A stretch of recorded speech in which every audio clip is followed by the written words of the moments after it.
There we go. Hello and welcome to our first Gothtober sprint. I'm here with Hannah, who's taking a drink of water. Okay, that was the worst timing. I thought you were going to say more than that, and I was like, that timing was terrible. I can only apologise. Hi. And we are co-hosts of Gothtober with Tish. This is day 1 in the Castle and Crypts themed edition. Do you want to introduce yourself some more? Yeah, so I'm Hannah. Yes, one of the co-hosts. My channel is Ladder M, which is why it's down there. Big Gothic reader, big Gothic nerd. With so many books on my TBR, and already the panic has set in. It's day 1.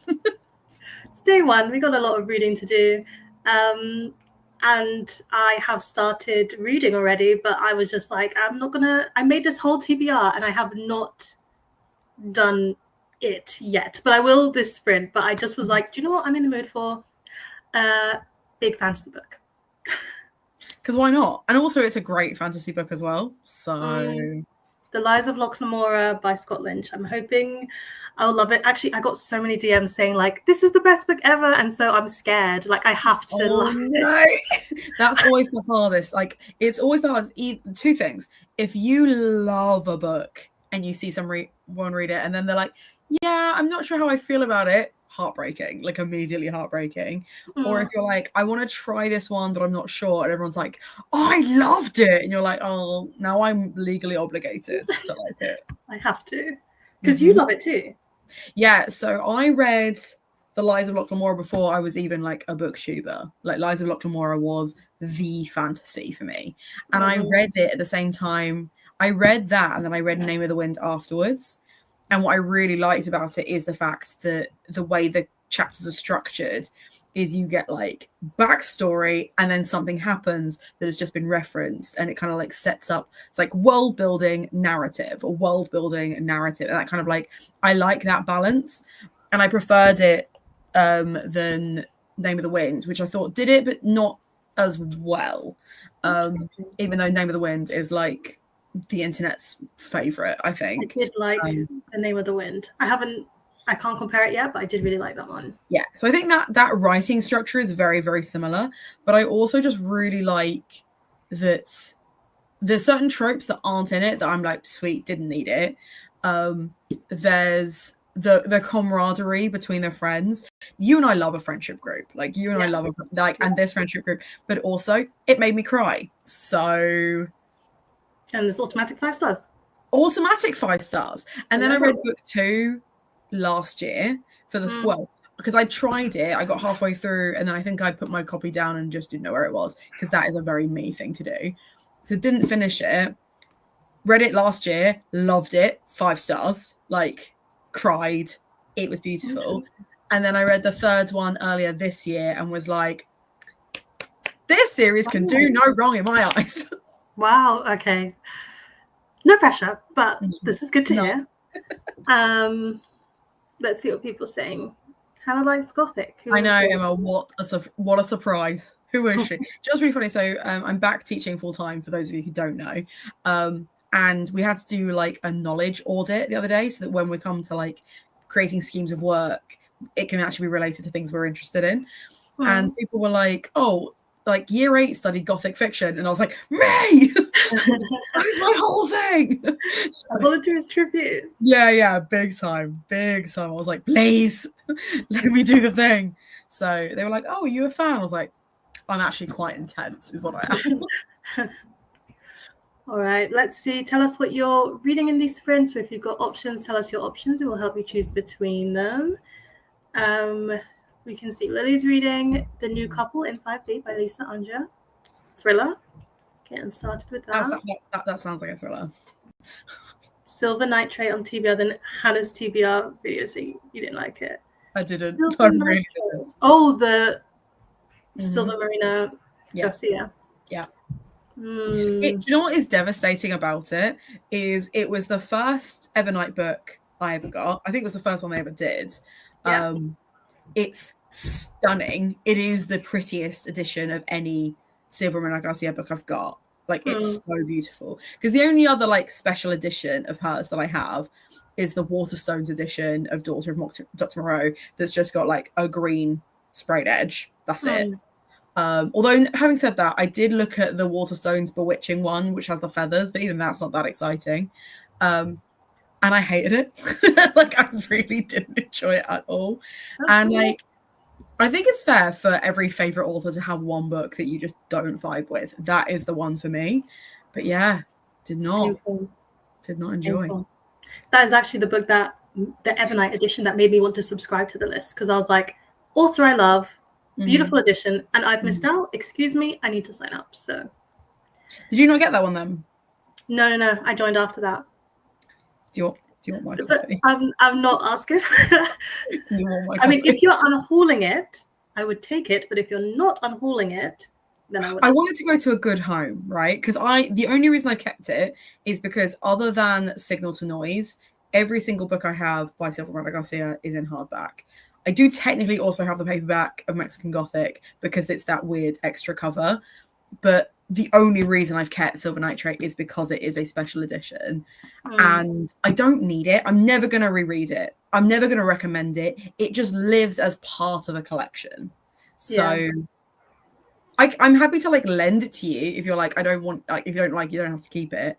And then it can just go back on the collection. But I just don't, I can't bring myself to like get rid of it, just like unhaul it. And I don't sell anything on Vinted or eBay, so I'm not going to get any money for it. So, yeah. If you want to borrow it to read, with your other 700 books that you've got to read, you let me know.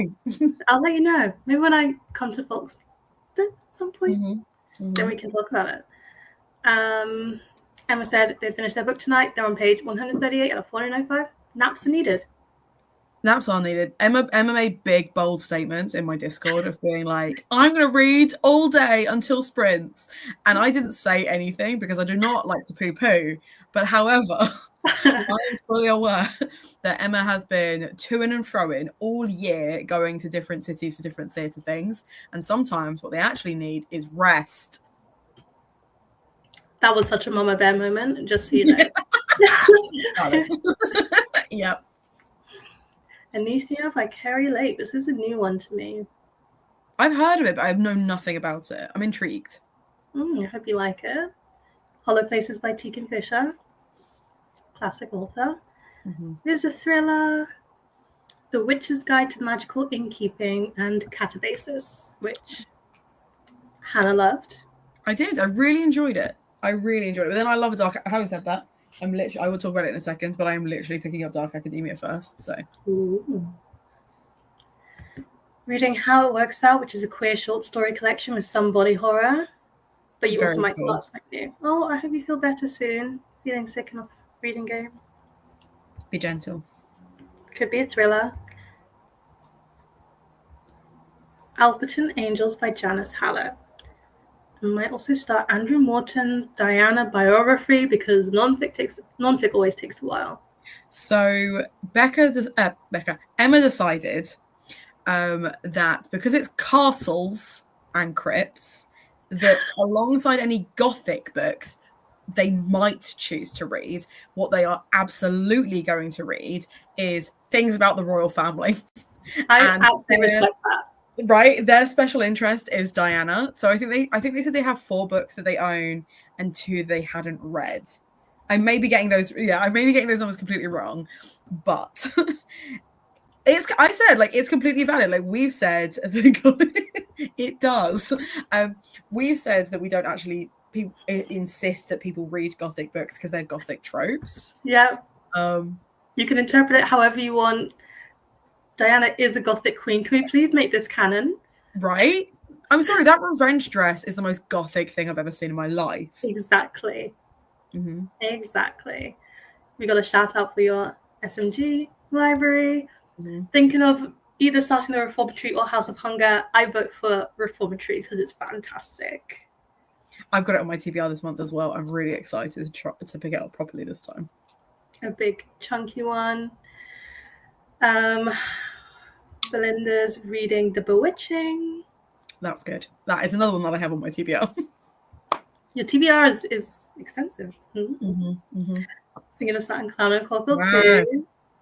These are all my faves. These are all my faves in this chat, and I'm so here for it. Bodies of Water by V.H. Leslie. Very Sounds cool. a bit more literary. Leaning. All right, what are you reading, Hannah? Your time has come. My time has come. So I've decided I always make the mistake of trying to like cram anthologies and like read the stories back to back. So what I'm doing is I'm going to read the first story in these hallowed halls, which is called A Thousand Ships, by Kate Weinberg. And then I'm going to try and finish. I say try and finish. It's a graphic novel. Try and finish Sad Ghost Club, and a book that isn't actually on my TBR, but I realized I do need to give it back to the library.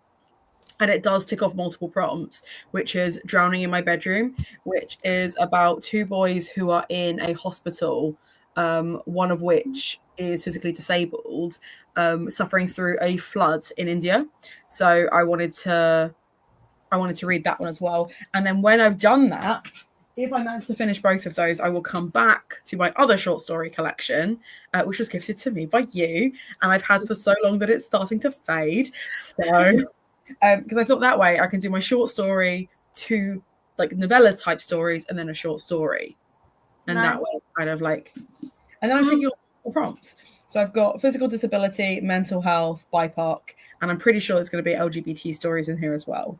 And then that's a nice, strong start of eclectic reading. Sounds good. Sounds good. You know, I still haven't read my copy of Out There Screaming either, so I do not also need to get on that at some point.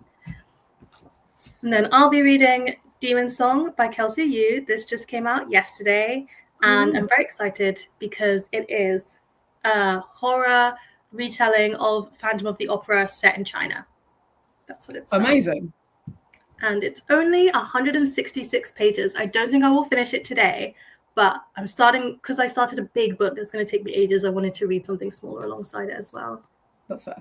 To be fair, depending on how quick it reads, I absolutely believe you could finish that in an evening. I could, but I try not to, you know, I'm a glass half empty.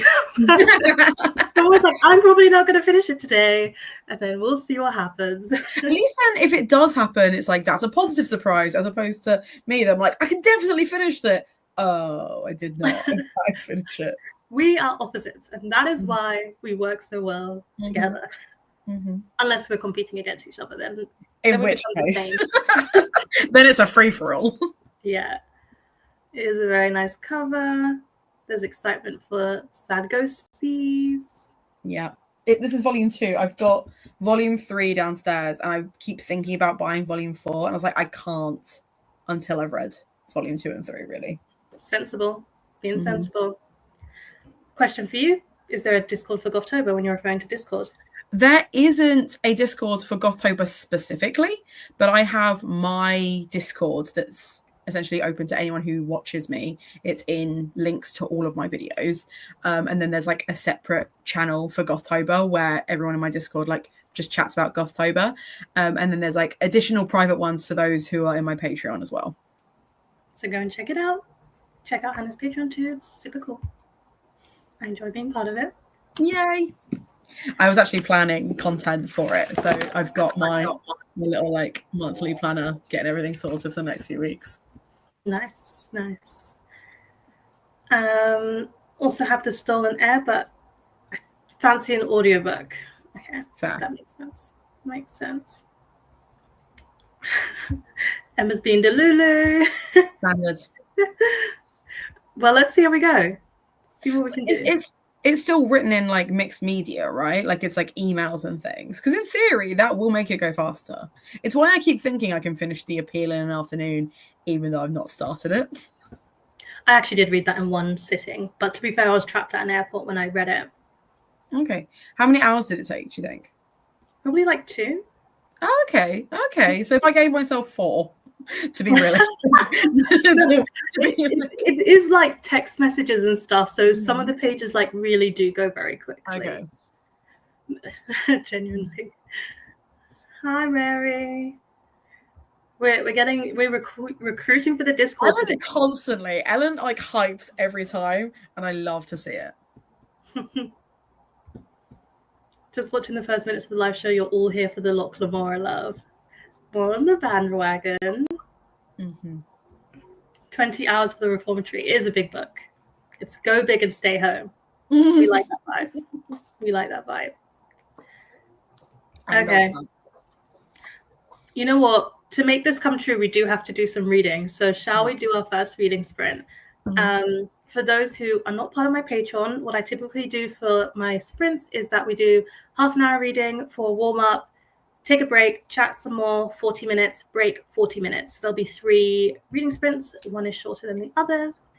So yeah, that's pretty much all it is. There's no timer. I just turn pages very softly and say, time's up. Just very, very gently, like, guys, come back. So let's get reading.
the end of our first reading sprint. So let us know how that sprint went for you and what you got up to, whether it was reading or something else. How did it go for you, Hannah? So I finished the first short story in these Hallowed Halls, which was such a twist on something that I hate as a trope that I was kind of here for it. It did only equate to like 8 pages, and then I read 21 pages of Sad Ghost Club, so like 30-ish pages. That's good. That's good. What story is coming up next in? So I've skipped number 2 because it's by an author. I know which author it is. I was like, I know you'll know. I was like, I'm not gonna make a big like thing about it. But I just don't enjoy their writing, so I'm gonna skip that one. And then the next one looks to be like a more sciencey one. Oh no, it's Sabbatical by James Tate Hill. Okay, nice. I don't know this author. So yeah, it should be good. But I have looked at, because basically in the author's note at the end of the first one, it talks about how it's essentially like a prequel flash fiction for their main novel that they released like a couple of years ago. And I'm like, sweet, I will absolutely read that because this character is awful and I want to know more about them. Nice. For me, I read the first 45 pages of Demon Song, so definitely getting right in it, and very easy to read. I like the setting. It's kind of doing a bit of the like second generation thing where they're in Beijing, but she grew up in the US, so she can speak some Mandarin, but not like, she's not very strong in it. And they've met the different people. They're actually living in the opera house because the mom is a cleaner there. And yeah, there's already been some weird dreams happening and secret corridor exploring. So intriguing. Puts you right in the story. See how everybody else did. 36 pages of the Alberton Angels. Steady progress. 2 chapters into the reformatory and got some artist tiles cut for Inktober. Of course, it's Inktober as well. Nice. That can be a good thing to do for the crafting sprints as well. 52 pages. Clown in the Cornfield 2. That's impressive. To be fair, that one reads fast. Like, everything happens so fast paced. Like, I love that for you. Have you seen the film? No, not yet. Do you want to? Yes, very much so. Emma's asking you who the story's by. That you skipped. Oh. Take a Wild Stab in the Dark. You must have skipped the ML Rio. No, we're joking. I'd rather perish. Ellen picked up a new book, and then when you went to log it on Goodreads, you saw a little review saying it was ableist. So you decided not to bother. Good on you. And you're carrying on with how it works out instead. That's fair. No ableism needed here. Not today. Not ever. Not today. Emma's like, I have no idea who the author is, but love that for you. Emma, I'll just text you. It's fine. Hannah's like, today we're not spreading hate. Well, the thing is, like, I'm very, very aware of, like, don't get me wrong. Don't get me wrong. On my channel, I'll talk about how boring and tedious and whimsical their writing is. Like, do you know what I mean? Like, it's fine. On your channel, you know what? I appreciate that. I appreciate that a lot. I didn't even know that you were thinking of me.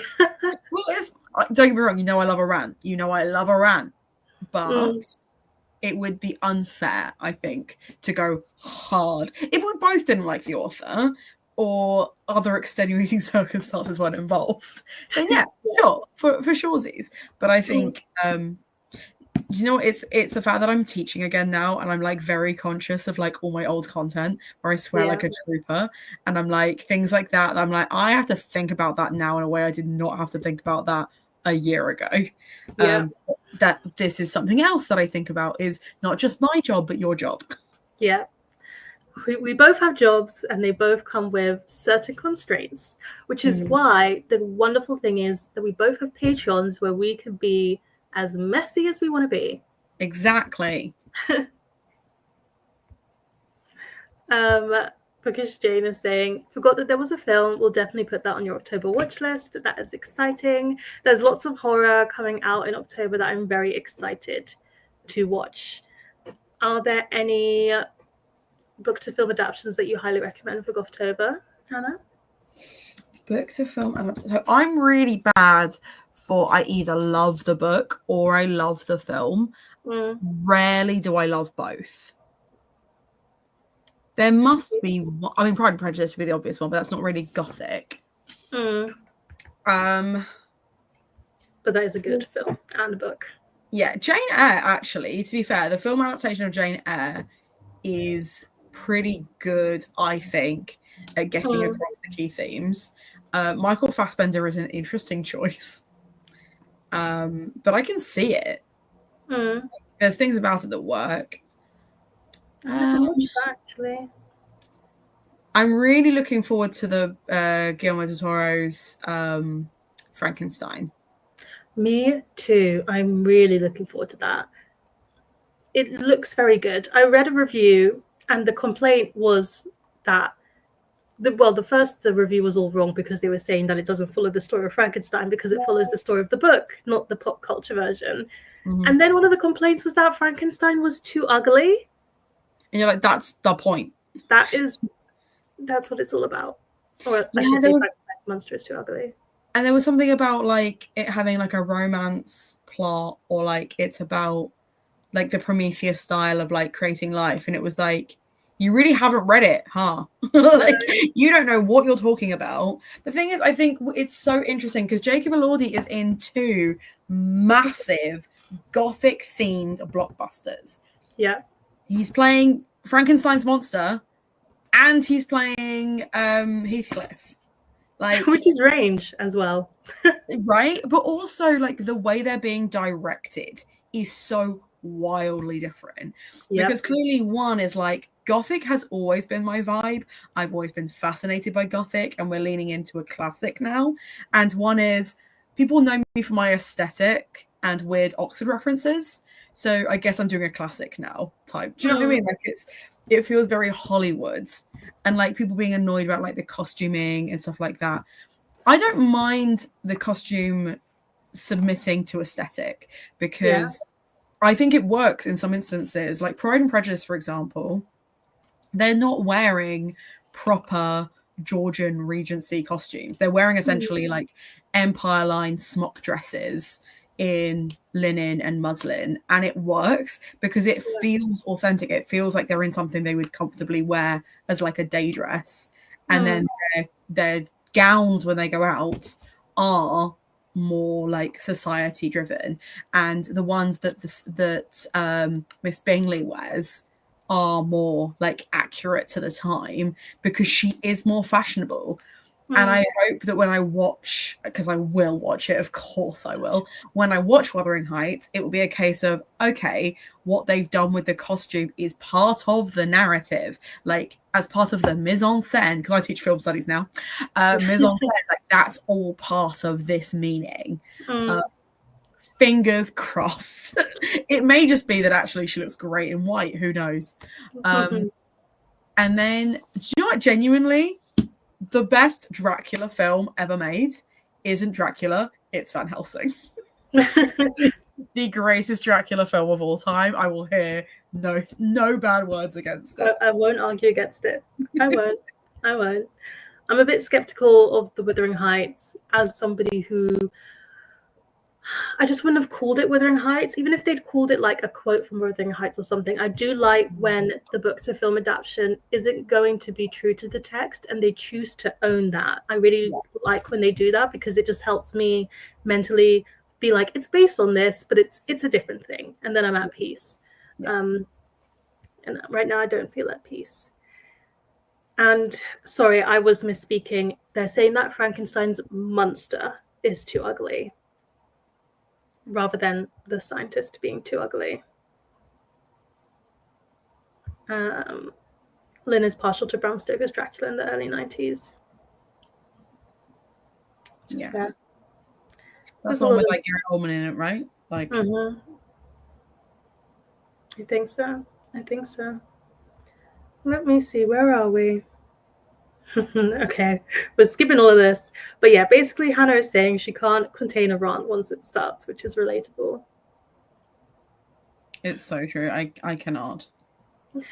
Emma could not be in employment and have the control to censor themselves. Yeah, it can be hard sometimes. But you gotta, well, you gotta do it. You gotta do it. It is very silly criticism. Ellen saying, Hannah, I finished my reread of Pride and Prejudice yesterday. Beautiful. Lovely. I love Pride and Prejudice. It just makes me happy. Like as a story, it just makes me happy. It took me a while to come around to it. I just didn't, the first time I read it, I was set against it. I really didn't like it. I struggled with Darcy character development because I was just not convinced of, I don't want to spoil it in case someone hasn't read it, but I was just not convinced of his character trajectory and finding it believable. But it's a problem that I have across enemies to lovers stories. So it's actually not just Pride and Prejudice, which I can now identify. And then I was like, oh, I don't like this. But then I really like Keira Knightley. So I was like, I'm going to watch the film. Wow, I was converted. I was like, you know what? I'm on board with this. And since then, once I've read it, I'm like, I can see it. Yeah, I think Matthew McFadden really brings like a gentle stoicism to it that makes Darcy look uncomfortable, awkward, and socially aware of how uncomfortable he is. That doesn't read in the book. It is, I do think it's there, but it doesn't read in the same way. And I am devastated that he's now like involved in like Harry Potter franchise stuff because he was always my Darcy. Like that was always the Darcy. Wait, which actor? The guy that plays Darcy in the Keira Knightley Pride and Prejudice is doing the audiobooks. Oh, that is disappointing. Yeah. And wait, why are they making new audiobooks? Sorry. I'm clearly, you can see I blocked certain words on social. Yeah. So they're doing it as like a, you know, like they do sometimes, so they redo them as like a full cast, like dialogue version. Yeah, they're doing that. Why are they doing that? Why are they? And there's so many actors involved. It's so crazy because it feels like if you are currently a British actor, you are either doing the HBO series or you are doing the audiobooks. You're doing one or the other. Also, I'm not a fan of this franchise, but when I did originally read it, I read it through the audiobooks, which I think are Stephen Fry, which are super good, so they don't need to be done again. Oh. No, but it's the idea that each character is now voiced by an actor as opposed to just Stephen Fry doing all the voices. Which, let's be honest, Stephen Fry can do all the voices. Like, iconic. But yeah. But it came out around the same time that like there was like a long list of actors that came out for both. And then at the same time, she released another article being like, I forgive Emma Watson for being mad at me. In like, you know, when you see those memes about the mums who the child has become distant, or like, what's the phrase when you like willfully don't talk to your family anymore? I can't remember what it's called, but like, do you know what I mean? Like when someone's I don't engage with my family. And the mom was like, I don't understand why they don't talk to me anymore, but I still love them. Like it had the same energy. And I was like, my guy, you need to just not. Yeah. No. Just stop. Don't drag her name into it. She doesn't want to be there. Nope. No contact. No contact. That's it. Yeah. That's the one. Yeah. Disappointing people. Yep. Saw the film Pride and Prejudice in the cinema where they put it on for the anniversary. It's a beautiful film. It's so cleverly made as well. I used it in my film studies class the other day because I was showing like perspective and like how in the, because obviously Joe Wright, who did it, uses loads of long tracking shots, which are quite tricky to manage. And obviously people are like amazed with adolescence because it's all one long tracking shot. Yeah. It just means like the camera follows you or moves like from one space to another. And it's really clever because Joe Wright didn't tell the actors when he would be focusing on them, like with the cameras. The cameras are just kind of tracking across the room. and it becomes an over-the-shoulder shot, and Darcy and Bingley and Miss Bingley just become like silhouettes, and it just, the whole energy changes. It's so clever, like, and things like that. I just adore it, and I just think it's a beautifully made film of a really good book. But I wrote my whole master's thesis on how they are the original opposites attract couple. Like, they're the one that everyone kind of discusses they are opposites. They're not opposites. They have more in common than they do. Like, there's nothing opposing about them. They have opposing ideals in certain situations. And actually, what makes it the most believable of all of those kind of relationships to me is the fact that Lizzie Bennet is like, no, you've completely misconstrued this entire conversation. And he goes, well, you've also misconstrued this conversation. And then they go, I'm going to go for 6 months and think about what you just said. Because and they were actually they would have been on the same side the whole time if they misunderstood two other people and their relationship, which is a whole thing. They're the ultimate miscommunication. I need to run and just quickly open the door. So do you mind holding down the fort for like 2 seconds? Will do. I love that. Sorry, just Emma's kind of like, so she still respects, and then turned around and was like, I think that's so funny because now it's like the other way around where Emma's like, I'm good, I'm done. Like Daniel Radcliffe was like, nope, I'm out. Rupert Grint was like out way before the series even finished. Matthew McFadden is doing the Harry Potter. Yeah, he has got a nice voice. Not going to deny that, but alas. Also, speaking of anniversaries, it is time. Well, it's almost time for a very special anniversary, which is Twilight's anniversary. Yeah. Have you seen the new special editions for their anniversary release? Have you pre-ordered it? I am assuming you have. So I have a controversial opinion. I think all of the special editions are super ugly, except for the paperback, which has the sprayed edge, which is the original cover.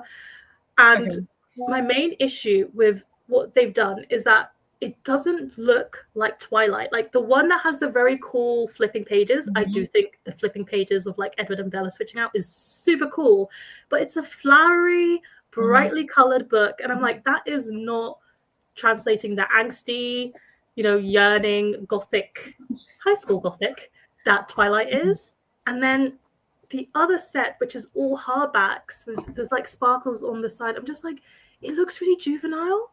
And I just don't think those, I feel very passionate about Twilight, by the way. If you haven't met me, I'm a big Twilight fan. So I just don't feel like the special editions match what the books are about. However, Taylor, who's in this chat, has very kindly gifted me the paperback one, which is on pre-order. So that's what I'm going for. But I don't know. I feel like I'm disconnected from the Twilight community on this. I like the deluxe hardback with like the green cover and the flowers because I feel like it's got like the wildflower vibe. The paperbacks that are in the bound thing, like the 80 quid box, I don't like the flowers because of how monochrome they are. I like the idea of them being, if you are going to go vibrant like the other ones, which is very romantic-y in aesthetic, I would want it to be the wildflowers. What are the flowers that are in the field they like hang out in all the time? I actually don't know what type of flower they are. I think they're like wildflowers. They are flowers, but I feel like she talks about them. Yeah, they're purple. Twilight flower field.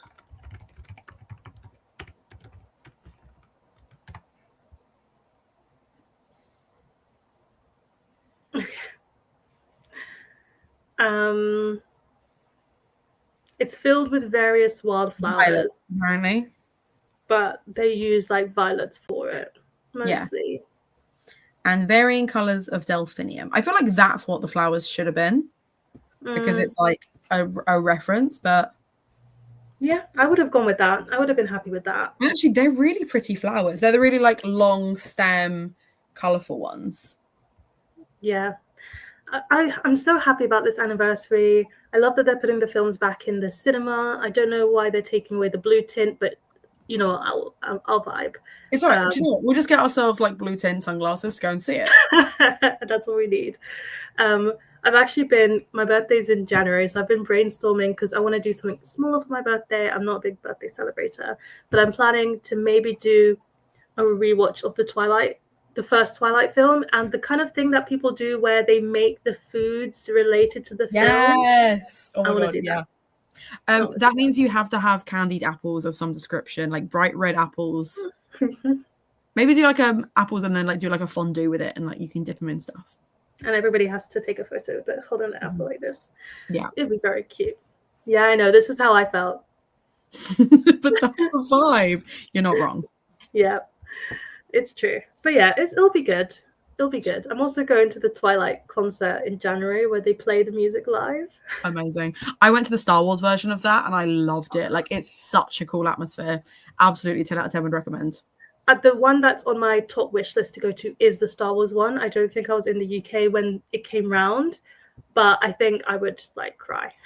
It was the Bournemouth Orchestra that was doing it in Southampton at the time, and they were incredible. They were absolutely incredible. My only disappointment was that it wasn't really like a formal affair. Like, people just rocked up in jeans and a t-shirt, because it was like 5 o'clock in the afternoon, and I kind of wanted it to have that whole like orchestral majesty. Do you know what I mean? Yeah. That was my only gripe, and that's me just being a snob and being like, I want more musical elitism. But just think of the Star Wars fans that are like the older dudes. There were lots of old dudes there with their sons, which I thought was very sweet. Oh, that is cute. Then it'd just be me. Yeah. It was just me and Zach just being like, aren't we cute too? Mm-hmm. So we're catching up. Richard Armitage is the king of audiobook narrators. He has the sexiest voice. Genuinely. It's true. It's true. It was so crazy to me. It's really bizarre to me that I've now started recognizing people's voices in audiobooks. Not actors, but just voice actors. I say just voice actors, specifically voice actors. Yep. Because the other day when I was like listening to Furyborn, and I was like, this is just it. There's something about this. I've heard her before. Mm-hmm. And then I was like, oh yeah, there it is, Rag Picker, right at the top. She's done the same one. They've called her the same person. And also, the person who did most of Chloe Gong's books did another YA fantasy series that I read recently. And I was like, you sound like you're from the same world. Yep. Can't split it. Can't split it. Bizarre. So bizarre. My funny story on that is that, you know, I've read Sarah Simone in every format possible, which includes audiobooks, and not really so much lately, but some of the earlier ones, they're all by the same guy. I think he's called Shane West. And not to like ruin his anonymity, but I started to listen to a fantasy book and I was like, I'm feeling blushy. I was like, what? And then I looked at the narrator person, and it was, so when he does Sarah Simone, he's called Shane West, and it was something like Sean North. And I was like, oh, hilarious. Oh, what? And apparently he does like different genres. He also does non-fic, and it's like West, North, South.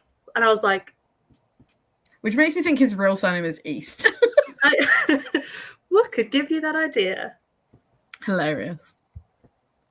Emma's birthday is in a week on Saturday. Generally, they come around every year, don't they? Like clockwork. Last year was a disaster. Oh, I'm sorry to hear that. So bad. Hi, Fiona.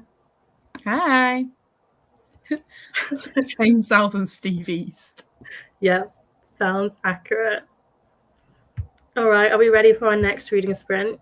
Yes, I am going to go and make tea because in classic I've returned to teaching form, I can feel my throat is starting to get sore, and I am not getting sick this Gothtober. I refuse. So I'm going to go make myself I'm going to make myself a normal tea, but I might have a fruit tea as well. And then I'm going to crack on and see if I can finish the Sad Ghost Club before we return.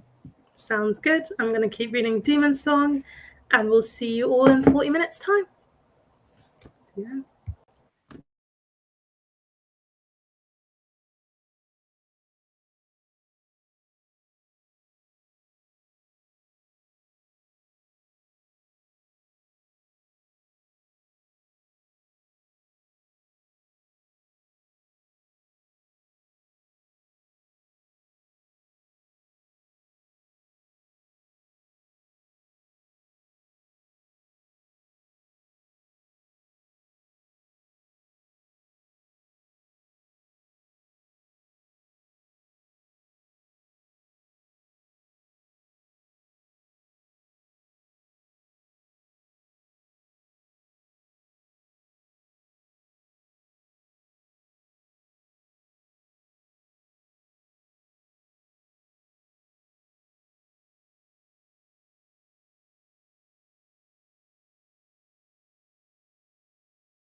Hey.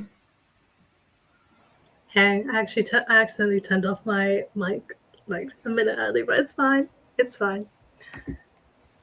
I guess it's the end of our second reading sprint. Hello. Hi to the people who have joined us recently. Hello. Hi, Pixie. Had evening illness nap. Now you're ready to party. And by party, you mean sip your tea very gently and read a book. That is exactly my plan for the next sprint, is to sip tea gently and read a book. We love to see it. That's a bookworm kind of party. How was that reading sprint? It was good. I finished Sad Ghost Club Volume 2.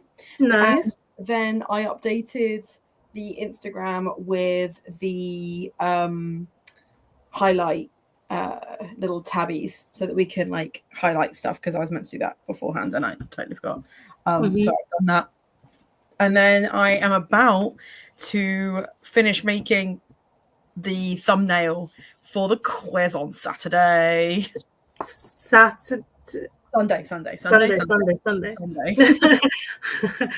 But yes, the quiz is happening on Sunday. Very exciting. Can't wait to lose again. Trish is too deep in the horror and gothic knowledge. Comes out of nowhere. But have I told you who our third guest is going to be? Who is our third guest? It's going to be Win from Literary Diversions is joining us. Nice. That's going to be exciting. I'm really excited. Also, what was the verdict on Sad Ghost Club 2? Can you now buy Ghost Club 4? Or I'm going to read Volume 3 because this was very, very similar to Volume 1. And I get it, because it's very much like reiterating about being lonely and mental health and how isolating mental health can be, etc. I think it's a really sweet graphic novel. But it's the second one was almost beat for beat the same as the first one, which is essentially, I don't want to be alone. How can I fix this? My brain won't let me fix this. Someone else is going to fix it for me, and I have to let them, which is very relatable to me. But that was basically what the first one was about, too, in a different way. Like, Sad Ghost is very proactive, whereas Socks is very not, because they are so caught up in like their mental health. Like, their mental health issues are different. And what will be interesting with the third one is that there are so many more ghosts in that one. This is like kind of about 3 of them. The next one, there's like a whole horde of them. Just multiplying on the ghosts with each volume. Yeah, so like I'm interested to see what happens in that third one, but I don't know if it's something that like I'm the target audience for. Like, it's very sweet, but I think the thing is, if it was like, if I was still in Banbury and had that whole room to myself, I'd be like, cool, done, next. I think because I'm like, okay, my graphic novels already span an entire shelf, and I've just bought 4 more. I don't know if I'm going to have the space. So that's fair. I am being Yeah, that's valid. I got to page 100 of Demon Song. Congrats. So, you could so finish that this evening. I'd have to read 66 pages in the next sprint, though. Actually, maybe that's acknowledgements and info, actually. I need to read 60 pages still. But it's good.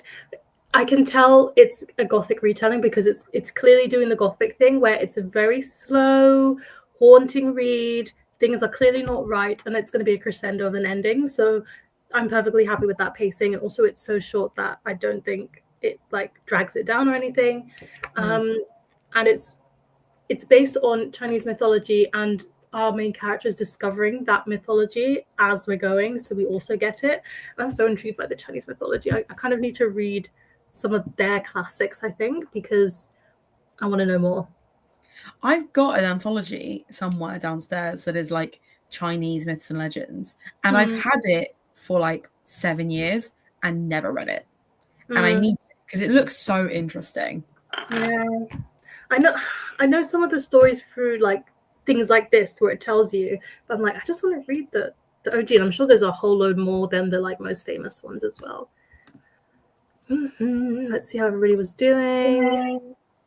Oh, Diana was mentioned in the Alberton Angels, which is full circle. Wow. It was meant to be.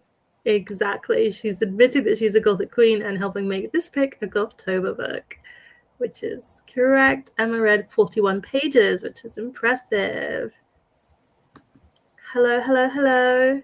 Yes, it's very rare that you find sprints on this channel. Literally, the last time I sprinted live where they're open to all was Gothtober last year. It do be like that, to be fair. It's Gothtober, it's patrons, and that's it. Yes. Hope you feel better soon, Pixie. Made it to chapter 5 in the Reformatory. Oh, thanks for joining. It's very good so far, which is what we love to hear. We love to hear. 72 pages, and Hannah, you're right. This book moves fast. It's all kicking off now. Yeah, and it won't stop kicking off until the end, so enjoy. It's just a fast ride. I think I've got the second book on my Kindle, but I don't have the first book. So I need to get the first book. That's my mission. Because I saw the trailer and I do want to watch it, but I do think I'll get more enjoyment having read it first. That's fair. Yeah. Joined late and you read 15 pages of The House Witch and the Enchanting of the Hearth. What is the genre of this book? It sounds kind of cozy. I think it's a cozy fantasy, and if it's the one that I'm thinking, it's also the one that they've used for like rough edges because it's got like a stain on it.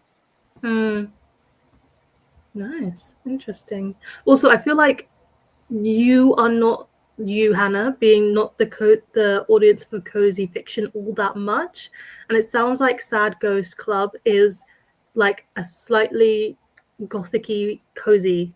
Yeah, maybe it's just too nice. It's not like they're sad, like they're depressed, but they're not like traumatized. I'm like, well, if you're not going off the deep end, then if you're not unhinged, I don't want to know. Exactly. Is the quiz this weekend, Hannah? It is the quiz this weekend. So originally it was going to be Saturday, which is why I said Saturday earlier. But Olivia has plans. So it's now Sunday, which means we'll do sprints Saturday. I'm going to try and do all day sprints. However, my family is returning from their travels. So chances are I will actually be like sprinting and tidying the house. If you can see the carnage behind me, like my entire life is packed into one room. So when my parents aren't in the building, I have a tendency to spread out a bit more. And then when they come home, I have to put everything back. So that is my plan for Saturday, and also creating the questions for the quiz.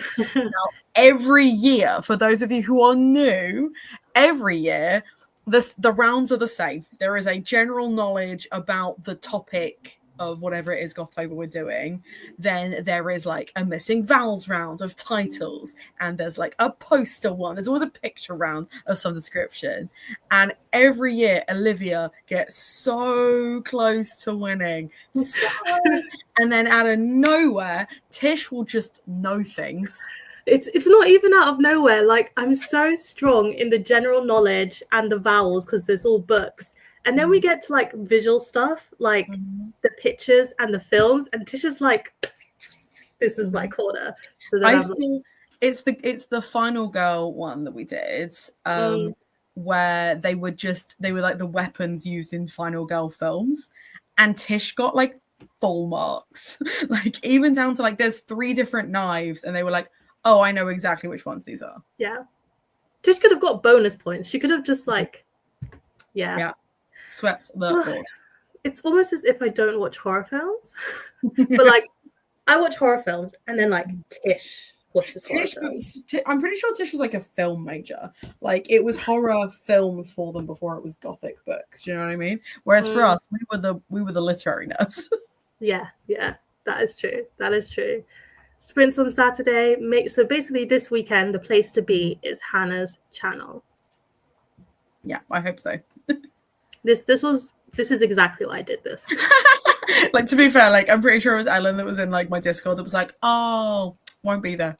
Oh, well, now you can be. sorry, scrolling back up to see how people are doing. You read 18 pages, you had tea and a slice of coffee cake. Look, you can't be like, I had tea and cake and only 18 pages. Like, you did 18 pages and you had tea and cake. Like, well done. You actually won that sprint, you know. Yeah. Oh, this is the cozy gothic-y one. The letters on the page are tiny, but it's very readable. Besides that, really like the story, and it's a cozy fantasy with a male lead. That surprises me. Normally, it's a cozy fantasy with female lead. The front cover gives female lead, but I'm intrigued. I'm actually more inclined to pick it up now I know it's a male lead, which feels really optimistic, but I think it's just because it's rare, like in that genre. Also, it's a witchy book with a male lead, and you don't see that much. One of my favorite characters is a male witch. He's called Adam Parrish. Cute. Shocker. Cute. Shocker. Who could have thought? Oh, if your taste buds were functioning, you'd have cake. I'm so sorry. I'm so sorry. You started your Wuthering Heights reread. You know what? I'm also rereading Wuthering Heights, not because I want to watch the film, but because my friend was like, I want to buddy reread this. So, is that Abby? No, actually, no. Oh. It's actually one of my friends, like in real life friends. Yeah. In real life. Abby's a fake friend. Sorry, I'm so used to old bookstagram speak, where it's like my IRL friends. Sorry. But this is a friend who we buddy read like one thing a year, which started with when we buddy read Get a Life, Chloe Brown, because they also have fibromyalgia, and was like, let's read a book so we can both learn more about this thing.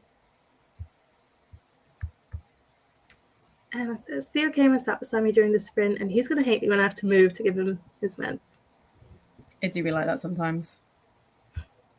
You're starring in this book because your name is one of the characters. There you go. People talk about food. So tempted to make chicken nuggets, and you have to go downstairs. You're in a cocoon or blanket. You don't want a ballad. I actually need to make dinner in the next sprint. Because it is hungry. It is hungry. I am hungry. Yeah, it is. My stomach, it is hungry. Hannah, question for you. What time will the sprints be on Saturday? Normally I start them nice and early, but I am also exhausted. So they will still be the morning, but I'm thinking probably more like 10:30, 11. Normally I start them at 9 in an attempt to bulldoze through reading. But because it's not start to finish, it's just kind of Gothtober sprints. I think 11 is reasonable. Be kind to yourself. Yeah. Be kind to yourself. Let the man be cozy. Just let them be. We could heal toxic masculinity this way. If only. If only it were that easy. I guess we'll talk about food now. Pesto cheese on the side with a cup of tea. Classy. I had prawn and chili ravioli with a spicy tomato sauce, and it was really scrummy. That sounds really good. Wait, was this your dinner today? Yeah. Ugh. And the thing is, I made, because it's a pack for 2 people and it's just me here, I put some aside for my lunch tomorrow. But I did eat 3 hours ago, and now I'm like, that's the thing about meal prepping. Sometimes I'm like, I don't meal prep because I would just eat it all. I have no self-restraint whatsoever. Yeah, it's tricky. Sometimes I'd make my meal prep and then it's snack time, and I'm like, what if I just had a tiny bit? A little bit. A little bit. You're rereading Wuthering Heights because someone on Threads mentioned how toxic and unhinged the characters are. Yeah, I hate Wuthering Heights, and it's probably because I don't do unlikable characters, and I find them very unlikable. But I think that's why people love it. Also, I think in the book, there's a mother-daughter duo, and because it's the old times, they both have the same name. They refer to the person as Miss this person, Miss this person, and it's actually different people, but they're confused. Confused teenage me who read Wuthering Heights because Stephanie Meyer references it so much in Twilight. I wonder why. We're loving the male lead, royal setting, kind of medieval, but written more lightly, like things like Robin Hobb. Hannah? Wait, do you like Rockfield? Mm. Oh, yeah, I remember now. Yeah. Like I could see the hype. To be fair, I mainly just struggled with like the animal stuff. So I saw someone that was like did like roasting Robin Hobb by being like, we shall give this boy a dog, kill it, and like this kind of like whole like running joke of like, yeah, this boy is not traumatized, kill him, like things like that. Like we will make him soft and then we will torture him. And I was like, I can so be behind reviews like that.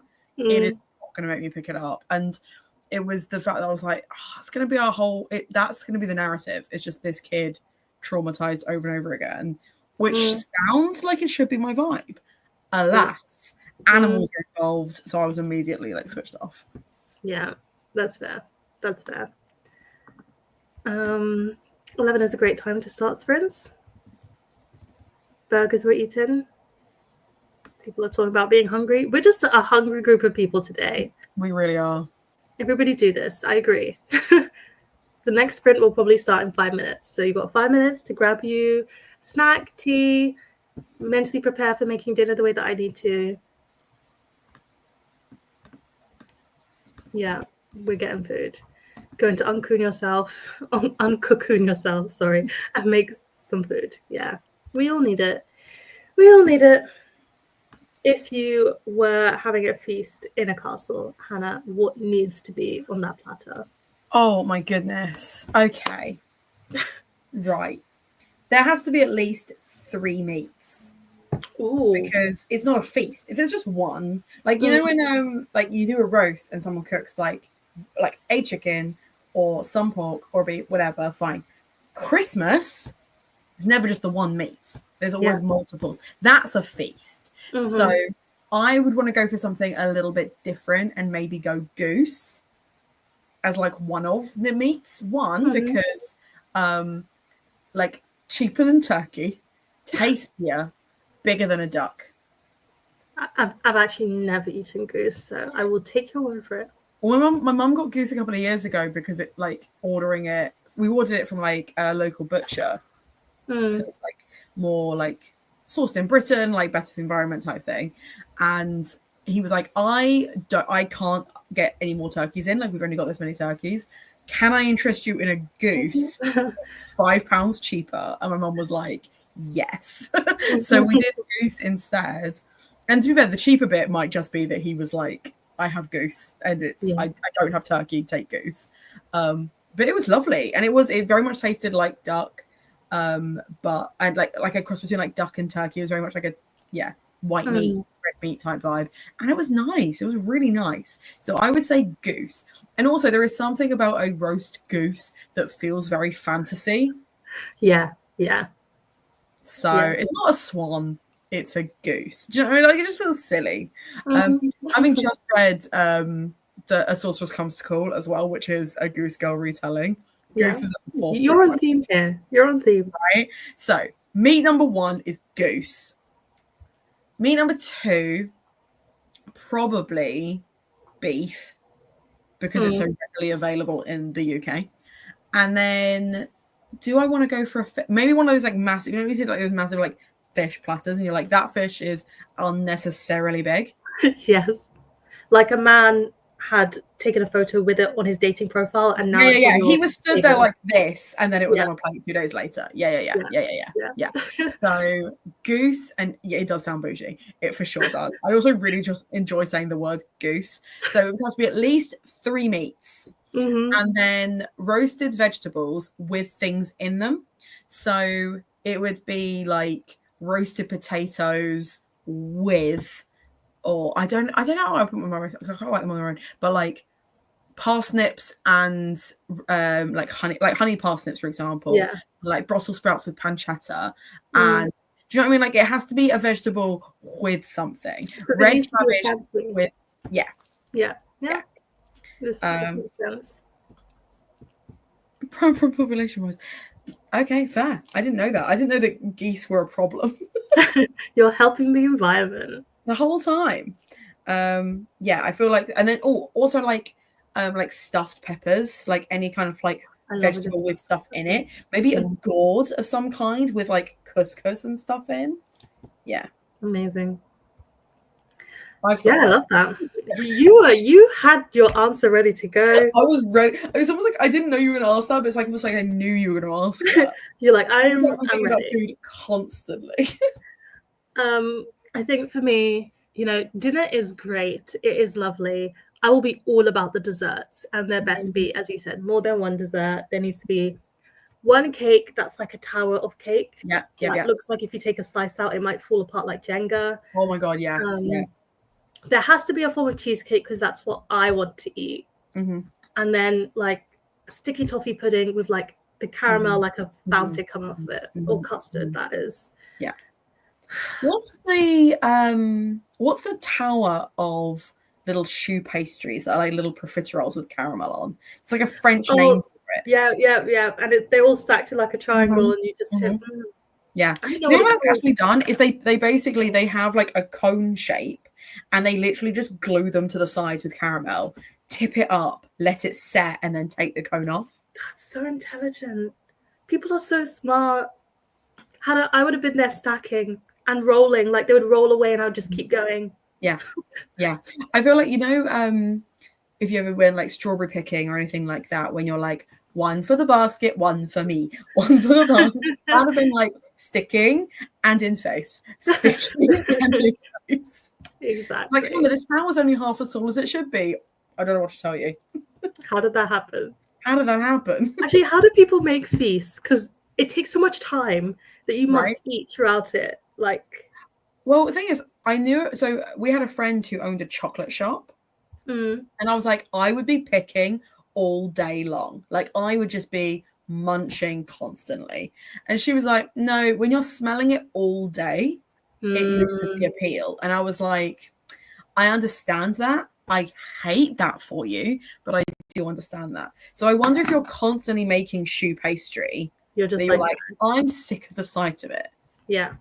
To be honest, my dad worked in a sweet shop when he was 13, which is like a terrific age and a terrible age. He is in his 60s. He still doesn't eat sweets, like at all. Doesn't touch them. So that's fair. I really enjoy it. Sorry, Tamar's second comment from the bottom genuinely made me laugh. Like, and I was gonna eat I've just got this image of me being like, and squirrels and frogs and like all invasive species. Hannah's the solution. I'm here. I'm like ready, like a ferret, just to like take everything out. Okay, I'm just going back to the top. We're gonna whiz through these, then we're gonna have our last reading sprint. So yeah, I think some people are agreeing with you on Royal Assassin. Very hit or miss depending on mood. I think the people that love it, and like I am so here for that, because female writer, empowerment themes, assassins, great time. Like I absolutely can understand the hype. Isn't the author for me? That's all it is. Yeah, it happens sometimes. Great, you can cook in audio. That is fantastic. What Pixie is having on their feast: cherry tomatoes and a leg of chicken to tune to like. Amazing. And then you need a small boy to stand next to you and sing a sad song. Perfect. This is the cozy male fantasy one. Animal familiars there. Cat named Kraken. What's your favorite animal familiar name or like pet from a series? Because as much as I don't love the Shadowhunter series, the fact the cat is called Church is very funny to me. It is a really great name. I'm not a big fan of animals in books, but there are two that I really like. The one that has a fun name is 630, which is in Lessons in Chemistry. He's a dog. He has a point of view as well. And I think the story is that somebody was asking what's the name of the dog. She doesn't hear, and she thinks they're asking what the time is and says 6:30, and then it becomes the dog's name. And I really like that. And then the other pet, it's not the name, but I just really love them. They're called Manchi, and they're like my favorite animal. Familiar. Yeah, that's that. What about you? Church is up there. There is also, unfortunately, it does perish, but there is a cat in one of the Philip Pullman series, not Northern Lights, but his Sally Lockhart series called Saucepan. Amazing. It's a really cute kitten, but unfortunately, it is also the plot device to find out that she's been poisoned because the cat eats her soup Oh, and does not make it. no. Yeah, it's Some real friend is sad. poisoned I soup. know. He was a trooper. He was a trooper. A god of some kind is the quote of the evening, Hannah. I really want a t-shirt. You know, everyone's got like the pumpkin spice like stuff. I'll be like, mine's just like a variety and it's just a god of some kind. Yep, absolutely. Canada geese are the trunk lads on public transport of the bird world. There was literally a news article about Stratford that came out today saying that the Stratford upon Avon police had to remove an overly aggressive swan, and it looks like a Canada goose. That's probably what it actually is. But it's so funny to me that made the news. I actually saw that there was also a tube that had to stop because there was a swan on the line. Yeah. There's like video footage of the swan on the line, and I was like, it's legit. It's legit. Yeah. So here for it. So here for it. Guys got places to be. Guys, we have too many good quotes this live show. I'm telling you. So funny. Emma is disputing the theory. Smelled Lindt chocolate all day at the till at Waterstone's Christmas. Still ate every damaged Santa. I've just got this image of Emma being like, "Oh, I dropped another one." Because I would. Pub lunch recently where they had a cheesecake of the week. Oh my gosh! Ooh. Oh, it wasn't that nice. Sad story. I got excited for a moment. What a plot twist! What a twist at the end. Ellen wants to damage Santa. She can fix him. I believe it. It's not a romance, it's a chocolate bar. Did we just refer to Pippin? He is. He's the youngest of them. He is a small boy. Like, age comparatively to like Frodo and Sam. He's not the youngest, but he's like this. No, he is the youngest. I think he's younger than Sam. So yeah, he's a small boy. He's a small boy. Hi, Amy. Oh, off to bed. I hope you have a good night. Good to see you briefly. Haunted house Lego. Tamar wants a feast with lasagna and pancakes instead of the normal dough layers. Interesting. Do you still want meat in that? I was going to say meat pancakes. Ellen's asked the same question. I feel like it would have to be like, you know how like in a lasagna you've got like the mint cheese pasta, mint cheese pasta. Mine would be, if it was pancakes, it would be pancakes, banana, Nutella. Pancake, banana, Nutella. I love pancakes and banana combination. As a combo, it's elite. Oh, if it was like a white chocolate, like sauce, that's my pancake lasagna. Will there be a better Gothtober quote then? But what if I'm the danger? That genuinely from last year was the funniest thing. Again, for anyone who wasn't privy to the live show, when we were doing the Kiss, Marry, Kill, there was one alien in particular that had a very specific way of responding to danger. So when it came to kissing them, Emma went, but what if I'm the danger? And it's, to this day, the funniest thing Emma has ever said. I think about it on a daily basis. It has gone down in history. So good. Yeah. This sounds good. Strawberries and cream. Do you know what? I just did not expect our conversation today to take us to pancake lasagna fillings. No, but then I never know where these conversations are going to lead. We never know. Could be anything. Could be anything. Okay, we're debating the boyishness of Pippin. I love that Pixie was like, Hannah is correct. It's like she's not anti-Hobbit. He is just a small boy. Billy Boyd is fine. Oh, yeah, no. Okay, Billy Boyd is not a small boy. He is a man. But Pippin is a boy. I love when you quote things out of context, though. Gothtober love. Oh, beautiful to see. Okay. We've yapped 10 minutes more than I thought we were going to, but I'm so sorry. It's okay. It's always gonna happen. We're gonna sprint for 40 minutes still. Like, let me just think. Yeah, we're still going to do 40 minutes. I was doing maths very slowly. It's going to take us to 5 past, and then we've got like 10 minutes to chat and wrap up, and then we'll be done at 10:15. Works for me, because that is my bedtime. Perfect. And I'm going to make some dinner. See you in a bit. See you in a bit.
that is the end of our last reading sprint for tonight. We made it to the end, folks. We did it. Let's wrap it up with how these last reading sprints went. How did it go for you, Hannah? I really struggled to like read anything, so I put my audiobook back on and managed 3 chapters of A Tropic of Serpents. Oh, nice. A Tropic of Serpents. It's book 2 in the Marie Brennan Natural History of Dragons series. Ah, yeah. Mm-hmm. I know the one. I enjoy it. It's a very, do you know what, genuinely, like, you talk about like cozy fantasy. Mm-hmm. There's something about the historical vibe that is cozy, but it's not whimsy in the same way. Like, she's a scientist studying, and like I really enjoy like the dark academia vibe of it, but it's more like light academia cottagecore vibes. Mm-hmm. So I'm very here for it. I can see how that is your kind of thing. I didn't finish this because I had dinner instead, but I only have 20 pages left, so you could at home. Like, yeah, I might like get ready for bed, get into bed, and then just like whip through the ending. But yeah, we're at the point where everything's starting to add up and she's starting to figure things out, which is fun. Nice. I like this. It's also got Ace main character. It's by an Asian author. So ticking all the boxes. Yeah, exactly. Let's see how Emma did. Emma read a 25-page forward. Wow. That is impressive. Also, you said you didn't want to read the sprint, and then you did manage to do some reading, so that is doubly impressive. Did you cheer up? Wow. 74 pages. Don't know how I'm going to put this book down, although I might open TikTok and then doom scroll until I fall asleep. That would be one way to stop reading. But yeah, you've read so much this sprint. I'm super impressed. Well done. 25 pages of Wuthering Heights of a classic. That is also very fast. And Emma's reading the Diana biography. That's why they're off reading a whole intro. That tracks. You are yawning. I am exhausted. I think it's time to end it here. But yeah, as a reminder, Saturday, 11, Hannah's channel is where to be. And then if you're joining for the quiz, that is Sunday evening as well. Yes. Both links are now available on my channel. Set your reminders, folks. Right. Finish another short story. Ellen saying it's time for bed. It's time for our bed. So thank you very much for joining us. And hopefully I'll see